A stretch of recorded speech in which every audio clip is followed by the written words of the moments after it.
Hello students, my name is Prinkle. I am your English language teacher. In this video lectures, we will learn about grammar, the uses of grammar, how to think in English and then how to speak in English. We will also learn several things in translation. We will do some new words, we will add it to our vocabulary list, and we will do each and everything possible in this shorter period of time. We all have less amount of time, so I will try to make short videos and I will try to explain each and everything in a short time in precise, means कि मैं आपको थोड़े वक्त में ज़्यादा कुछ समझाने की कोशिश करूंगा और बिल्कुल सही तरीके से मेरी कोशिश रहेगी। सिर्फ आपने जो करनी है वो क्या करनी है, मेंटल प्रैक्टिस करनी है। मैं रिपीट कर रहा हूं बात को, क्या करना है आपने, मेंटल प्रैक्टिस करनी है। तो देखो क्या होता है कि कोई भी लैंग्वेज एक दिन में नहीं बनती, वक्त के साथ उसमें चेंजेस आते चले जाते हैं। संस्कृत थी, चेंजेस आए और अलग हो गया सिस्टम। हमारी हिंदी लैंग्वेज में के अंदर कुछ ऐसे शब्द हैं जो इंग्लिश से बने हुए हैं, जैसे हम नॉर्मली स्टेशन बोल देते हैं और आजकल हम उसको हिंदी में लिखने भी लग गए हैं। उसके अलावा मोबाइल, उसके अलावा उर्दू के भी बहुत सारे शब्द हैं। तो ऐसे ही इंग्लिश भी वक्त के साथ साथ क्या हो रही है, धीरे धीरे बदलती जा रही है। तो बहुत सारे ऐसे चेंजेस हैं जो वक्त के साथ आए हैं, उनको हमें साथ लेकर के चलना है। देखो आपने यहाँ पर सोचना सीखना है। मैं आपको बार बार रिपीट कर रहा हूँ, वही इस लेक्चर को देखें जो इंग्लिश में सोचने के लिए तैयार है। अगर आप इंग्लिश में सोचने के लिए तैयार नहीं है तो इस वीडियो लेक्चर्स को देख करके आप एक बार तो ये लगेगा कि मैं सीख गया, लेकिन बाद में ये लंबे समय तक आपके साथ नहीं चलेगा। अगर आप चाहते हो, देखो आपने 3 महीने का कोर्स भी इंग्लिश सीखे, 90 दिन में क्या हुआ, भूल गए। क्यों? क्योंकि आपने वहाँ सिर्फ बोलना सीखा, सोचना नहीं। मैं आपको सोचना सिखाऊंगा फिर बोलना सिखाऊंगा, फ़र्क है बात में। तो इधर ध्यान दो। इंग्लिश हमें पता है, मैं बिल्कुल लो लेवल से लेके चलता हूँ। हमें पता है कि सबसे पहले हम सब्जेक्ट को लगाते हैं, फिर वर्ब को लगाते हैं और फिर ऑब्जेक्ट को लगाते हैं। अब देखो मैं इसे एक्सप्लेन करूँगा, आप में से कुछ लोग इसको जानते भी होंगे ऑलरेडी कि ये क्या करता है, कैसे है, लेकिन फिर भी हम उनके साथ चलेंगे जिनको कुछ भी नहीं आता या जिनको बिल्कुल लिटिल नॉलेज है या जिनको पढ़ चुके हैं लेकिन भूल गए हैं। तो देखो सब्जेक्ट मतलब डूअर, हिंदी में इसको क्या बोलते हैं हम, कर्ता, मतलब कर्म को करने वाला। अब वैसे अगर हमें नॉर्मल सेंस में ले, एक बार समझने के लिए देखो कि वर्ब जो होती है इसको हम क्रिया बोलते हैं या कर्म कह देते हैं, कि कर्ता एक कर्म करता है, ये क्रिया करता है। हिंदी थोड़ी मेरी कमजोर है, ध्यान रखना इस बात को, कहीं गलती हो जाए तो आप निकालना मत।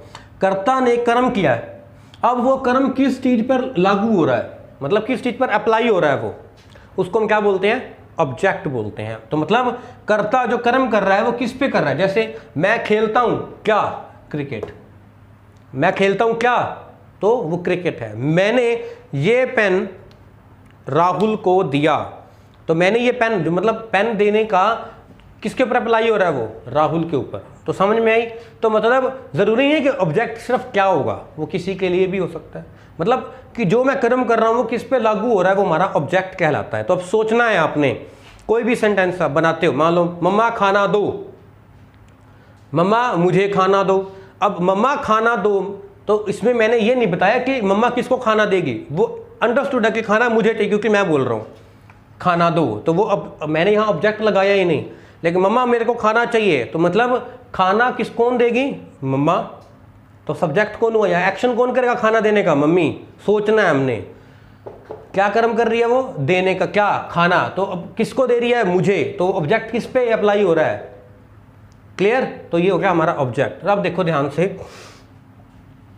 कि अब वर्ब जो है वो बेसिकली 2 तरह की होती हैं। वैसे तो और भी हम कहेंगे कि इसकी और विस्तार होते हैं, ट्रांजिटिव, इनट्रांजिटिव, फाइनाइट, इनफाइनाइट, लेकिन हम एक बार सिर्फ जो हमारा ज़रूरत का काम है स्टेप बाय स्टेप आगे चलेंगे।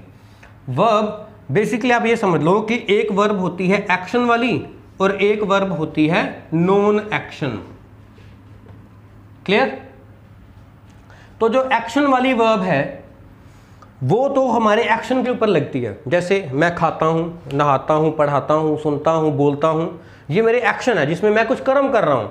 नॉन एक्शन भी होंगे जिसमें मैं कर्म नहीं कर रहा। मैं एक टीचर हूँ, तुम एक स्टूडेंट हो, धरती गोल है, इसमें एक्शन कोई भी नहीं है। वह एक पोस्ट मास्टर है, कोई एक्शन नहीं है इसमें, सिर्फ है, था या होगा। वो करेगा नहीं, वो एक्शन में नहीं जा रही बात, वो किस में जा रही है, किस में जा रही है कि वो ऐसा है या होगा या था। जैसे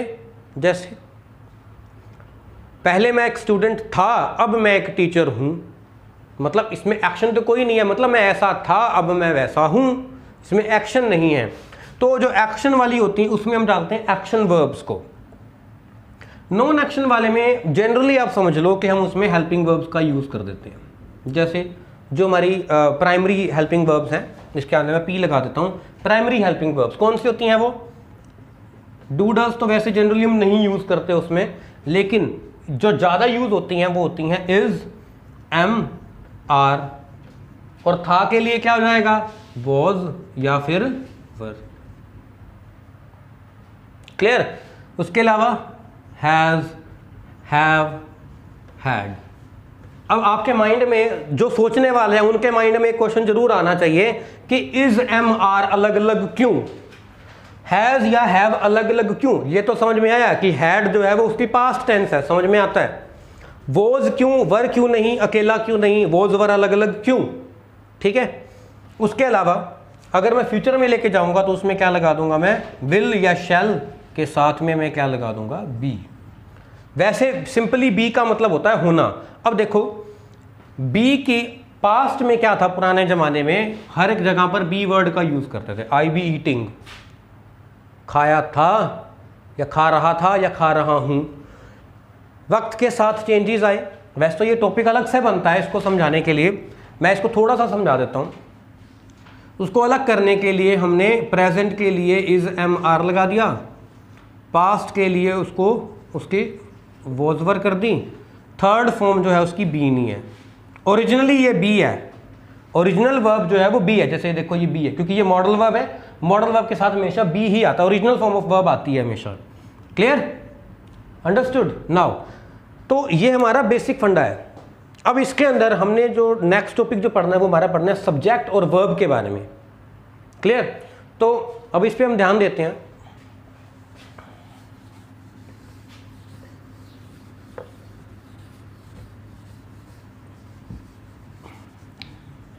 वैसे तो subject plus verb plus object को कह देते हैं कि ये सब्जेक्ट है, और वर्ब प्लस ऑब्जेक्ट जो हमारा प्रेडिकेट होता है। छोड़ दो उस बात को, हम सिर्फ जिस चीज़ पे हमारा मेन फोकस है, जो हमें ज़्यादा ज़रूरत है सीखने की, उस पर देखना हमने। जिनके बिना हमारा सर सकता है हम एक बार उसको फिलहाल के लिए छोड़ देते हैं। अभी हमने क्या करना है? एक छोटे बच्चे की तरह सोचना सीखना है। हाँ जी, छोटा बच्चा क्या करता है पता है? वो सोच सोच के शब्द को जोड़ता है और फिर एक सेंटेंस बनाता है। फिर उसे पता चलता है कि मम्मी मैंने ऐसे कहा था। जैसे एक लड़का है, उसने मम्मी को बोला मैं ये रही, मम्मी ने बोला नहीं, बोलो मैं रहा। उसको लगा कि मेरे को मम्मी ने रही की जगह रहा कहा है। वो लड़की जो जिसको उसने देख के सीखा था, या उसने अपनी मम्मी को ही फ़ोन पे बात करते हुए सुना, या उसके पापा ने उसकी मम्मी को बुलाया तो उसकी मम्मी ने बोला मैं ये रही, तो उसने वो सीख लिया कि मम्मी ने बोला ये रही, तो उसने उसको अप्लाई कर लिया। फिर उसके माइंड में है कि मम्मी ने मुझे टोका कि रहा, तो क्या हुआ? उसने सोचा कि नहीं मुझे रहा रही नहीं रहा बोलना है। तो ऐसे ही हमें बड़े शब्दों पे नहीं जाना, अभी हमने सिर्फ छोटा छोटा धीरे धीरे जैसे जैसे हमारा टाइम आगे जाएगा ना, आप कहोगे कि वाकई मेरे को बहुत बढ़िया समझ में आने लगी है, चीज़ें क्लियर होने लगी हैं। साइंस हम पढ़ते हैं, एक बार अगर कोई कंसेप्ट क्लियर हो जाए तो हम जिंदगी भर नहीं भूलते। तो इंग्लिश में ऐसा क्यों? मैंने किसी से पूछा, मैं नाम नहीं लेता, कि ये जो आपने मुझे टेंस बताया है ये कैसे बना? वो बोलता मुझे, उसने जवाब दिया कि ये मैंने अपने घर की रसोई से बनाया, ये तो लैंग्वेज है, आपको याद करने पड़ेंगे रूल्स। नहीं, ऐसा बिल्कुल भी नहीं है। रूल्स जो हैं वो सोच समझ कर बनाए गए हैं। वही जो चीज़ मैं आपको बताऊंगा वही टेंस में लग रही है, वही नरेशन में लग रही है, वही हमारी किस में लग रही है? एक्टिव पैसिव में लग रही है। ऐसा कैसे? चीज़ें मैच कैसे कर रही हैं? रूल्स बनाए गए हैं सोच समझ के, चीज़ों को तोड़ तोड़ के। हम क्या करते हैं, चीज़ों को इकट्ठा सीखने की कोशिश करते हैं, नहीं, चीज़ों को तोड़ तोड़ कर सीखोगे, जो मैं आपको सिखाऊंगा तोड़ तोड़ कर। क्लियर? हाँ जी। अब देखो सब्जेक्ट और वर्ब, तो इसको एग्जांपल लेते हैं सिर्फ समझने के लिए। आप एक बढ़िया सा एग्जांपल ले लेते हैं। मान लो सब्जेक्ट एक लड़का है और वर्ब एक लड़की है, ठीक है। अब देखो क्या है, वैसे क्या होता है, लड़के हमेशा लड़कियों पे ट्राई मारते हैं, यहां पर उल्टा समझ लो, यहां पर लड़की लड़के पे ट्राई मारेगी। तो देखो कैसे, अब लड़की बोल रही है लड़के को, if you are ready to single, if you are single then I am ready to mingle. अब देखो वो कैसे, क्या हुआ, सब्जेक्ट और वर्ब, क्या हमने पढ़ा कि जो सब्जेक्ट है और वर्ब है, वर्ब जो है सब्जेक्ट को ये बोलती है कि अगर तू सिंगुलर होगा तो मैं खुद को सिंगुलर बनाऊंगी, वो होगी नहीं। तो मतलब सब्जेक्ट सिंगुलर है तो वर्ब क्या होगी, खुद को सिंगुलर बनाएगी। और जो हमारे पास सब्जेक्ट अगर प्लूरल होगा तो वर्ब अपनी ओरिजिनल फॉर्म में रहेगी। अब देखो कैसे, जैसे मैंने बोला वी, वी के साथ यहां पर आ रहा है ईट। देखो यहां पर मैंने लगाया ही के लिए वो बन गया ईट्स। तो इसने क्या किया, खुद को सिंगुलर बनाया। अब आप इसको ऐसे समझो कि ये मैं कैसे समझूं कि यहां पर एस लगेगा या नहीं लगेगा, या ऐसे क्यों लगेगा, या ईएस कैसे लगेगा। तो देखो उसको याद रखने का सिंपल फंडा क्या है कि वर्ब ये कहती है लड़की होने के नाते कि देख, अगर तू सिंगुलर होगा तो भाई तेरा नाम एस से स्टार्ट होता है ना, मैं खुद के साथ एस या ईएस लगाऊंगी। समझ आई बात? मतलब जैसे आप कह देते हैं भी अगर मैंने तेरे नाम का टैटू बनवा रखा है, तो मतलब वर्ब जो है वो क्या करेगी, खुद के साथ एस या ईएस लगाएगी। कंसेप्ट थोड़ा सा मैं मजाक में ले गया, बट सीरियस बात है। क्लियर? तो देखो ये हर जगह अप्लाई भी नहीं होता, लेकिन इसको हम यूज कैसे करते हैं पहले वो देख लो, बाद में सीखेंगे, देखेंगे कि ये कहाँ कहाँ पर यूज होगा, कहाँ कहाँ नहीं। तो देखो क्या है इसमें कि जो सब्जेक्ट और जो वर्ब है वो सिंगुलर बताने की जरूरत क्यों है, मतलब ही के साथ ईट्स लगाने की जरूरत क्यों है, ईट के साथ हमारा काम क्यों नहीं चलता। देखो क्या होता है कि कभी कभी एक नाम का एक ग्रुप भी हो सकता है। अब इंडिया अकेले को रिप्रेजेंट करूं, पूरे देश को इकट्ठा एक रिप्रेजेंट करूं, तो वो इंडिया के साथ सिंगुलर काउंट होगा। लेकिन अगर मान लो इंडियन टीम की बात कर रहा हूं और उसमें प्लेयर्स को इंडिविजुअली काउंट डाउन कर रहा हूं, तो वो मेरे लिए प्लूरल है। तो आपने देखा होगा कि इंडिया आर या India win, India are ahead by 200 run, मतलब इंडिया जो है वो 200 रन से आगे चल रही है। तो आर क्यों आया, क्योंकि हम टीम को रिप्रेजेंट कर रहे हैं, ऐसा सिंगुलर नहीं, पूरी टीम को इंक्लूडेड, मतलब मैं उसको प्लूरल काउंट कर रहा हूं। अगर मैं उसको एक सिंगुलर पूरा देश लेकर के चलूं तो वो सिंगुलर है। और एग्जांपल लेते हैं, एक पूरे बैंड को मैंने काउंट किया तो वो सिंगुलर है। लेकिन अगर मैं कहूं कि यार ये जो है ना, ये वाली मतलब बैंड जो है यार, ये सारे बड़े मजे करते हैं, ये बैंड बहुत मजे करता है, ये बैंड बहुत इंजॉय करता है, ये बैंड बहुत इंजॉय करते हैं यार, मतलब उसमें मैं इंडिविजुअली काउंट कर रहा हूं तो मैं उसको प्लूरल काउंट करूंगा, लेकिन मैं बैंड ही वर्ड यूज कर रहा हूं। उसके अलावा एक और एग्जांपल लेते हैं जो आपको अच्छे से क्लियर करेगा, जो जनरली मैं हर क्लास में देता हूं। The cat drink milk, the cat drinks milk. अब क्या फर्क आया इसमें, यहां ड्रिंक है, यहां ड्रिंक्स है, तो इसका मतलब जहां एस नहीं लग रहा वो क्या है, वो प्लूरल है, मतलब सब्जेक्ट भी प्लूरल है और वर्ब भी प्लूरल है। यहां पर एस आ रहा है, इसका मतलब सब्जेक्ट भी क्या है, सिंगुलर, और वर्ब भी क्या है, सिंगुलर। मतलब वहां कहोगे कि ऐसे कैसे, उसका रीजन ये है कि यहां पर जितनी भी बिल्लियां, मैं सारी बिल्लियों को इकट्ठा कह रहा हूं, जितनी भी बिल्लियां, सारी बिल्लियां दूध पीती हैं, मतलब क्या हुआ यहां पे, मैं इन सारी को इकट्ठा काउंट कर रहा हूं। यहां पर द कैट, मतलब मैं एक बिल्ली को पॉइंट आउट कर रहा हूं यहां पे, द कैट ड्रिंक्स मिल्क। मैं कहूं, मान लो मेरी बिल्ली की बात हो रही है, I don't have a cat, but example लेता हूं, मैं बोल रहा हूं यार मेरी बिल्ली, अरे वो तो बहुत दूध पीती है, मतलब माई कैट, या फिर मैं पॉइंट आउट करके बोल रहा हूं, मान लो जिस कैट के बारे में हम बात कर रहे हैं, तो द कैट ड्रिंक्स मिल्क। अब यहाँ पर बिल्ली एक है, यहाँ पर बिल्लियाँ बहुत है, तो सोचने की बात है, यहाँ सोचना सीखना है। जो सोचने की प्रैक्टिस कर लेगा, सोचेगा, डाउट्स निकालेगा, वो सीख जाएगा।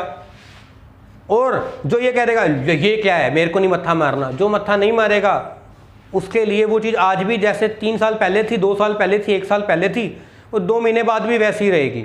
लेकिन जो वाकई सीखना चाहता है, स्पेशली वो लोग जो कंपटीशन की तैयारी करते हैं, उनके लिए छोटे छोटे पॉइंट्स बहुत मैटर करते हैं। आप देखो, इंग्लिश बोलना और एक अच्छी इंग्लिश बोलना दोनों में बहुत फ़र्क है, बहुत ज़्यादा फ़र्क है, ठीक है।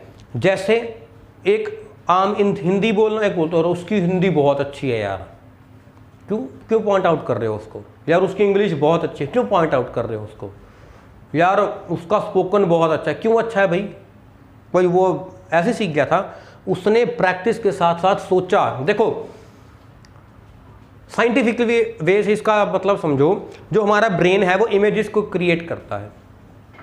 जो हम रट्टा मारते हैं एक तरह से वो क्या होता है, वो रैम में मेमोरी स्टोर होगी, जब तक कंप्यूटर चलता रहा वो सही चलता रहा, जैसे ही वो प्रोग्राम हटाया धीरे धीरे वो सब गायब।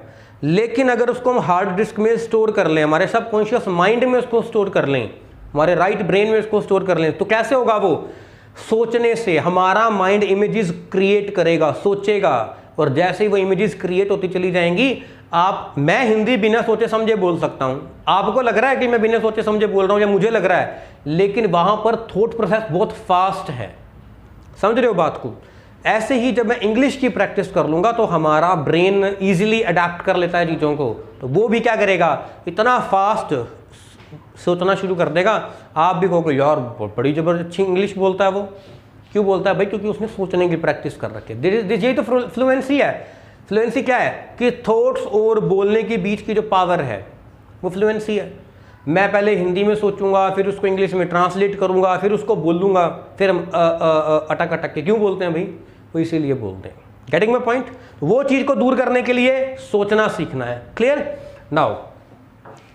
तो आज के जो हमारा लेक्चर है उसके हम लास्ट पॉइंट पे हैं आज वाले लेक्चर के, उसके बाद हम बाकी चीज़ें पढ़ेंगे। तो पहले हम एक बार ये देख लेते हैं, फिर कुछ एक ऐसे वर्ड्स होते हैं जो सिंगुलर और प्लूरल में आते हैं। जैसे ईच सिंगुलर है, अब आपने सोचना है कि ईच स्टूडेंट आना चाहिए या ईच स्टूडेंट्स आना चाहिए। मैंने आपको ये बता दिया कि ये इंडिविजुअल है, हर एक को बोल सबको इकट्ठा रहा है, लेकिन पॉइंट आउट सबको इंडिविजुअली कर रहा है, अलग से कर रहा है। Like this, every student, everybody. Clear? ऐसे ही नोबडी। अब नोबडी मतलब कोई भी नहीं, तो फिर भी मैं सबको इंडिविजुअली पॉइंट आउट कर रहा हूं, तो ये प्लूरल नहीं सिंगुलर है। Nobody is there. Clear? Clear? Now none. अब नन के लिए बहुत सारे कंट्रोवर्शियल सिचुएशंस जो हैं वो क्रिएट हुई हैं, डिबेट्स भी हुई हैं। कोई कहता है कि नन सिंगुलर है, कोई कहता है कि नन प्लूरल है। तो जितने रीडिंग मैंने देखी है या पढ़ी हैं या फिर बड़े बड़े राइटर्स को मैंने ऑब्जर्व किया है, उनको उन बातों को सोचने के बाद मैं आपको एक राय देता हूँ। फिक हार्ड एंड फास्ट नहीं है, बट मैं इस चीज़ को फॉलो कर रहा हूँ और अभी तक मुझे ज़्यादा दिक्कत नहीं आई है, क्योंकि ये क्वेश्चन ही ऐसा है कि इस पर क्वेश्चन रहेगा ही रहेगा। It's a question that always a question, there is no answer to it. अभी तक तो नहीं है, maybe someone better may explain it, but I hope I am able to explain you better, कि हो सकता है कि मैं आपको जो जवाब दूं आज वो आपके लिए सटीक बैठ जाए। जब नन अनकाउंटेबल है और जब नन काउंटेबल है, आप कहोगे ऐसे कैसे?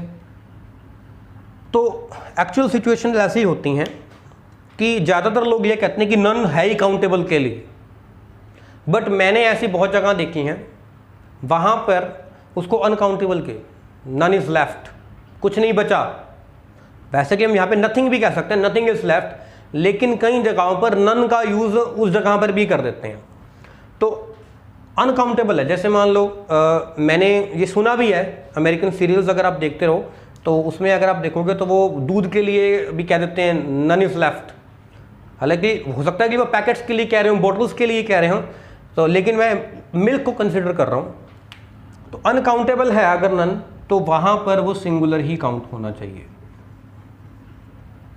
ऐसे ये नन अगर काउंटेबल है जैसे स्टूडेंट्स, तो अब मैं बोलूँ नो वन इज़ देयर, तो no one is there, none is there, none are there. मैं यहाँ पर नन आर देयर को ज़्यादा सपोर्टिव कर रहा हूँ। क्यों? क्योंकि नन जो है वो मैं इंडिविजुअली तो देख रहा हूँ, लेकिन मैं इकट्ठे भी देख रहा हूँ। अगर वहाँ दो जने होते तो मैं नन यूज़ नहीं कर सकता। समझ रहे हो बात को? हालांकि बन तो ये नो वन से ही नन रहा है, लेकिन अगर वो काउंटेबल है तो आप उसको प्लूरल ही काउंट करें। बट कई जगह पे उसको सिंगुलर भी काउंट करते हैं। Depends from person to person. कोई कॉम्पिटिटिव वाला आकर के मुझे क्वेश्चन मत करे। It depends upon the question कि वो उसने क्या क्वेश्चन पूछा है, उसका फ्रेम ऑफ रेफरेंस क्या है। वो अगर नन को कह रहा है कि भाई मैं तो काउंटेबल है, चाहे नॉन अनकाउंटेबल है, भी मेरे लिए तो वो सिंगुलर ही है। तो बी मोर प्रिसाइज कि वो कंपटीशन लेवल पे क्या चल रहा है। But according to the grammar ये चीज़ चलती है। बट अगर हम नॉर्मली लेके चलें तो नन सिंगुलर ही है। क्लियर? अगर हम उसको अलग अलग लेकर के चले तो वो प्लूरल है। तो इसको आप सिंगुलर भी काउंट कर सकते हो और प्लूरल भी। It's up to you. मतलब कि मेरा जो मानना है वो प्लूरल के साथ है, आपका मानना सिंगुलर के साथ है, तो आप उसको सिंगुलर के साथ रख सकते हो। लेकिन अगर वो अनकाउंटेबल के साथ यूज कर रहे हो नन, तो वो सिंगुलर ही रहेगा, वहां वो प्लूरल नहीं काउंट होएगा। सिमिलरली ऑल क्या कहता है? ऑल अगर काउंटेबल है या अनकाउंटेबल है, अनकाउंटेबल है तो सिंगुलर है, all is well. All that glitters is not gold. अब ग्लिटर के साथ एस, हर चमकती चीज सोना नहीं होती, वहां पर ग्लिटर के साथ एस लगाया। अब इसको क्या काउंट करोगे? हर चमकती चीज, अब क्या चमक रहा है, कौन सी चीज? क्लियर? All is well. अब ऑल में क्या काउंट करोगे? Nothing is countable in their. तो यहां पर ऑल हैव लेफ्ट, सब चले गए। ऑल आर स्टडिंग, सब पढ़ रहे हैं। तो यहां पर क्या रहा है? ये काउंटेबल है तो प्लूरल है, अनकाउंटेबल है तो सिंगुलर है। क्लियर? तो ऐसे बहुत सारे वर्ड्स भी हैं। ठीक है, तो will discuss them step by step. Now we'll come to our last point of the lecture, that is persons.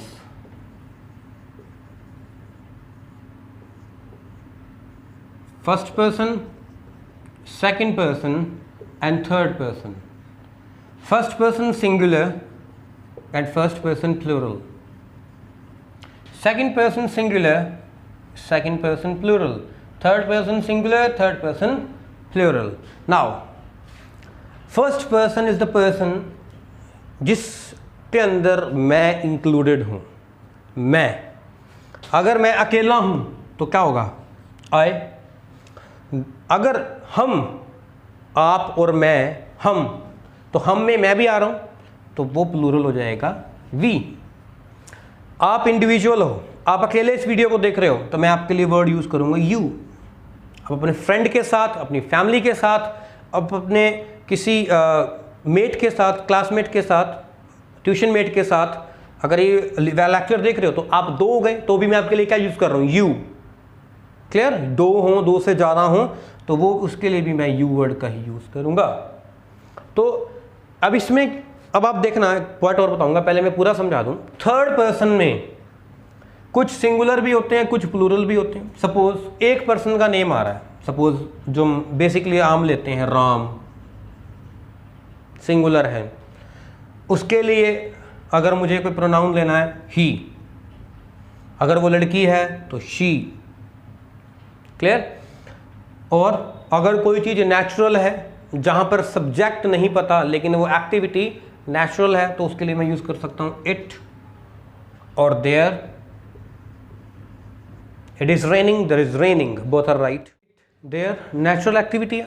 और राम और सीता, मतलब राम या सीता, मतलब दोनों में से एक। अब हम बात करते हैं थर्ड पर्सन प्लूरल। अब देखो, हमने अभी कहा कि जिसके बारे में हम बात कर रहे हैं, मैं बात कर रहा हूं, मैं फर्स्ट पर्सन हूं, आप सुन रहे हो, आप अपने लिए फर्स्ट पर्सन हो, लेकिन मैं जो बोल रहा हूं वो आप सुन रहे हो, तो मैं फर्स्ट पर्सन और आप सेकंड पर्सन। और मान लो मैं आपसे बात कर रहा हूं राम के बारे में, तो हम दोनों के लिए राम एक थर्ड पर्सन है, मतलब जिसके बारे में हम दोनों बातें कर रहे हैं वो एक अदर पर्सन है। नहीं तो मैं आपके लिए यू यूज कर सकता हूं। क्लियर? नाउ अब थर्ड पर्सन जो है वो हो सकता है थर्ड पर्सन प्लूरल में, दे, क्लियर, राम एंड सीता, मतलब दोनों, मतलब राम और सीता दोनों, राम या सीता, राम और सीता। तो मतलब जब सब्जेक्ट प्लूरल हो जाएगा थर्ड पर्सन में तब हम उसको प्लूरल मानते हैं। अब देखो, इसके साथ हम सब्जेक्ट वर्ब एग्रीमेंट नहीं लगाते, इसके साथ भी हम सब्जेक्ट वर्ब एग्रीमेंट नहीं लगाते, इसके अंदर हम सब्जेक्ट वर्ब एग्रीमेंट को यूज करते हैं। अब आप कहोगे कि आई के साथ डज क्यों नहीं आता, डू क्यों आता है, आई के साथ एम क्यों आता है, आर क्यों नहीं आता, वोज क्यों आता है, वर क्यों नहीं आता। देखो उसका क्या कारण है कि मुझे इसको सिंगुलर बताने की ज़रूरत नहीं है। I don't have to show it कि ये सिंगुलर है। क्यों? मैं आपके सामने हूँ, मैं अकेले एक जना हूँ, आपको पता चल रहा है, यू कैन सी इट। आप मेरे सामने हो, अगर आप एक हो तो मुझे दिख रहा है, आप एक से ज़्यादा हो तो मुझे पता है, क्लियर। हम दोनों एक थर्ड पर्सन के बारे में बात कर रहे हैं, वहाँ हमें कंफ्यूज, कभी कभी तो वो पर्सन हमारे सामने होता है, कभी कभी हमें पता भी होता है, लेकिन हर बार तो नहीं पता होता। इन दोनों केस में, फर्स्ट और सेकंड में तो हर बार क्लियर ही है क्योंकि आप सामने हो। मैं आपसे बात कर रहा हूँ, मुझे पता है कि आप एक हो या दो हो, मुझे यू ही यूज़ करना है, चाहे आप एक हो, चाहे दो हो, चाहे चार हो, चाहे 15 हो। मैं एक हूँ तो मैं आई का यूज़ करूँगा, हम है तो मैं वी का यूज़ करूँगा, ये क्लैरिफाइड है। लेकिन जो क्लियर हर बार नहीं है वो ये है, पर्सन हमारे सामने है, जिसके बारे में हम बात कर रहे हैं, आप उसको जानते हो नहीं जानते हो, क्या हो रही है बात, उसको क्लैरिफाई करने के लिए कि जिसके बारे में भी हम बात कर रहे हैं वो एक ही है। सब्जेक्ट वही, the cat drinks milk, the cat drink milk, दोनों में सब्जेक्ट द कैट ही है। तो ये बताने के लिए भी ड्रिंक्स लगा दिए तो बताएंगे एक बिल्ली है, ड्रिंक लगा दिए तो वो सारी बिल्लियों की बात हो रही है। तो ये चीज़ें क्लियर करने के लिए हम थर्ड पर्सन के साथ सब्जेक्ट वर्ब एग्रीमेंट का यूज़ करते हैं। तो और एक बात और भी आप ध्यान देना कि वो सिर्फ ज़्यादातर प्रेजेंट टेंस में ही यूज़ होता है, मतलब हम उसको पास्ट में जैसे वॉज वर में ही ज़्यादा यूज़ करते हैं, लेकिन जनरली वो हम प्रेजेंट टेंस के साथ ही कंसिडर करते हैं। तो इन द नेक्स्ट क्लास हम जो पढ़ने वाले हैं वो पढ़ेंगे टेंस के रिगार्डिंग, लेकिन टेंस पढ़ने से पहले हमें कुछ बेसिक चीज़ों का पता होना चाहिए, उसके लिए भी हम पढ़ेंगे। तब तक के लिए मैं आपको एक होमवर्क दे रहा हूँ। होमवर्क वो ये है कि सब्जेक्ट के साथ हम वर्ब का यूज़ करते हैं, तो वर्ब फर्स्ट फॉर्म में भी हो सकती है, वर्ब सेकंड फॉर्म की भी होती है और वर्ब थर्ड फॉर्म की भी होती है। प्रेजेंट में हम यूज़ करते हैं वर्ब की फर्स्ट फॉर्म, पास्ट में हम यूज़ करते हैं वर्ब की सेकंड फॉर्म, और थर्ड के लिए हम यूज़ करते हैं परफेक्ट टेंस। वो हम बाद में डिस्कस करेंगे, ये सिर्फ इतना नहीं है और भी है, इसको पैसिव में भी यूज़ करते हैं, लेकिन परफेक्ट के लिए यूज़ करेंगे तो कुछ अलग से और यूज़ करना पड़ेगा, पैसिव के लिए यूज़ करेंगे तो अलग से कुछ और यूज़ करना पड़ेगा। वो कुछ ऐसे लगा लो कि बेसिक पॉइंट्स हैं, मतलब आपको समझा जाए कि ये ब्रेन है तो ये आपको याद रखना पड़ेगा कि ये ब्रेन है, लेकिन ये फंक्शन कैसे करता है वो समझाने वाली चीज़ होती है, तो वो हम समझ जाएंगे। तो कुछ जैसे अब ये याद रखने वाली बात है कि प्रेजेंट के लिए हम वर्ब की फर्स्ट फॉर्म का यूज़ करते हैं, चाहे वो साइंस हो या तो उसमें भी हल्का फुल्का करते ही हैं, हमें पता होता है, डायग्राम देख के बता सकते हैं भी ये लंग्स है, ऐसी वर्ब की फर्स्ट फॉर्म को हम देख के बता सकते हैं कि ये प्रेजेंट है, सेकंड फॉर्म को देख के बोल सकते हैं कि ये पास्ट टेंस है, क्लियर। उसी के हिसाब से वर्ब की फोर्थ फॉर्म भी होती है और वर्ब की फिफ्थ फॉर्म भी होती है। कभी नहीं सुना, कोई बात नहीं, अब सीख लो। वर्ब की फोर्थ फॉर्म होती है फर्स्ट के साथ आईएनजी, फिफ्थ फॉर्म होती है वर्ब की फर्स्ट के साथ एस या ईएस। एग्जांपल लेते हैं हम, गो वेंट गोन, गोइंग गोज, गो वेंट गोन, गोइंग गोज। अब आपका होमवर्क क्या है कि आपने 20 फॉर्म्स ऑफ वर्ब नेट से निकालनी है, यू कैन गूगल इट, और if you have any book you can refer that. Now आपने क्या करना है, आपके सामने 3 फॉर्म्स ऑफ वर्ब होंगी, आपने साथ में आईएनजी और एस या ईएस का यूज करना है। ईट, एट, ईटन। अब आपने क्या सोचना है, eating Yeats, learn learned learned, learning learns, तो मतलब थिंकिंग प्रोसेस करनी है। तो जैसे जैसे सोचना शुरू करोगे, स्टेप बाय स्टेप आप एक अच्छी इंग्लिश के लेवल तक पहुंच जाओगे। Till then, thank you so much, have a nice day and please subscribe, like and share, because आपका फ़ायदा हो रहा है तो दूसरे का भी फ़ायदा होना चाहिए। मैं यहाँ पर फ्री स्टडी करवा रहा हूँ आपके लिए, आप सबके लिए। अगर आपको अच्छा लग रहा है तो please do like and share it and please subscribe for our next video, and we will also make some knowledgeable videos on GK. We will also be available for 9 to 10 all subjects. We will also be available for aptitude, reasoning, competition exams, 9 to 12 all subjects, whether it be arts, medical, non-medical, commerce. We will be available for each and everything. We are a complete package for you. Do like and subscribe for our next video. Thank you so much. Keep learning.